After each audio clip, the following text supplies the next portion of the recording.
Have you ever been in a boat? Well, I haven't actually been in a boat. I've never traveled by boat. I've never traveled by wheelbarrow.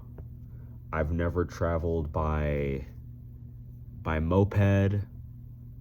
But there's one thing that I would like to travel that I didn't mention, and that is through a tugboat. Because the album Wake Up and Disappear, the album of the day, by Tugboat Annie, made me wish I didn't have to drive a fucking car so I could drive a fucking tugboat. Let me take a big, nice swig of my Monster Zero Ultra Blue.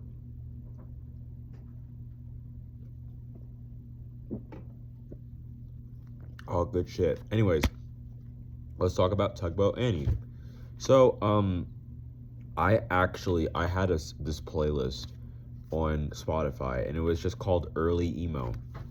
This was a bunch of like releases that came out between like 1993 to like 2002. A bunch of like not very well known albums, EPs that have like three three ratings on Rate Your Music. Kind of no one's ever heard of this before. And the reason why I did that is because I really find myself attracted to not only very nice emotional music, but also album covers like this, where it is clearly like taken on like a not so great camera, and all of the colors are their own color, and it almost feels kind of rustic. And you find that a lot in early like second wave emo releases, and this is where this falls into. This came out in 1997, so that puts it in second wave emo. But more importantly, who is Tugboat Annie? So Tugboat Annie was a emo band that formed in Massachusetts, I'm pretty sure, Boston to be exact.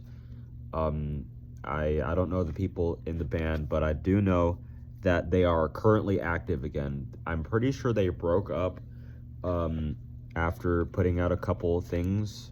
I have all their albums on CD, so. But what I did find is that they are performing right now. They recently went on tour, I believe, like a year ago. But 90s emo has a very specific sound to it.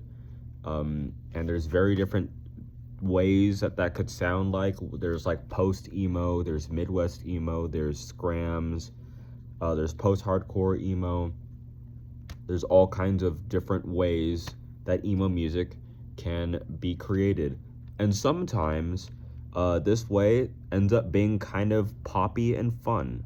And that's why I like this album so much.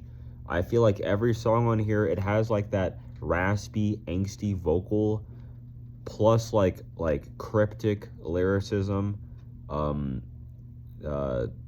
really interesting guitar work, lo-fi DIY kind of sound. Well, not really lo-fi, but definitely DIY sound.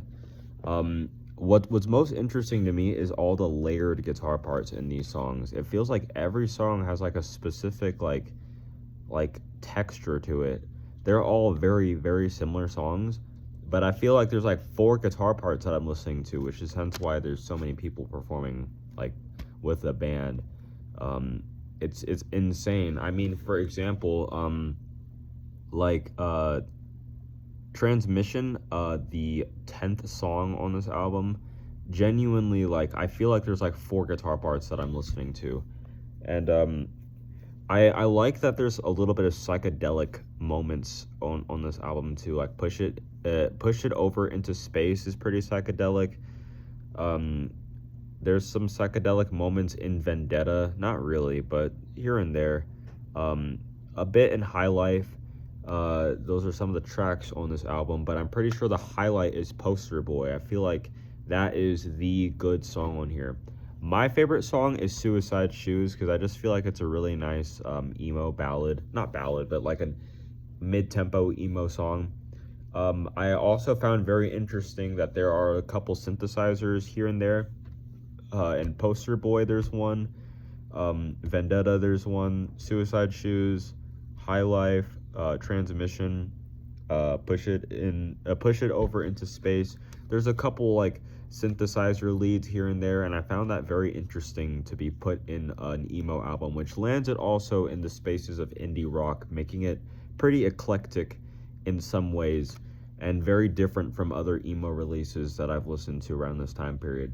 When I first listened to it, I knew that I was gonna fall in love with it. Like I actually genuinely knew this because like the mixture of the cover and the music just got me, you know?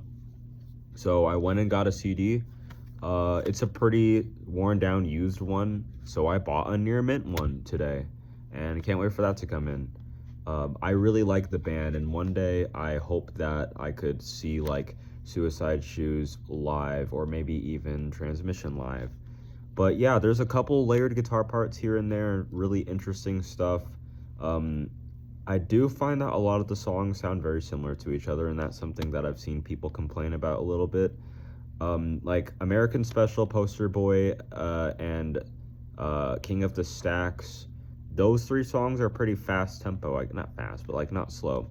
Everything else is pretty mid-tempo, kind of slower, has more or less the same groove, same energy, and I can understand why people wouldn't like that. But I personally find it in terms of flow rather than lack of creativity, and I find this album very creative. And I think anyone that likes indie rock would like this. Like if you like Pavement, maybe Silver Jews, The Strokes, even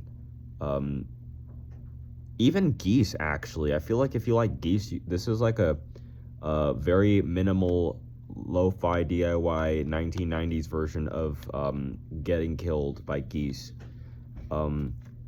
There's a couple artsy moments here and there. I find the lyrics very intriguing, and I find insert art really, really great. But yeah, I would also recommend this to anyone that likes 90s emo. If you like Sam I Am, Cap and Jazz, Braid, Mineral, all those things, you will like this. But yeah.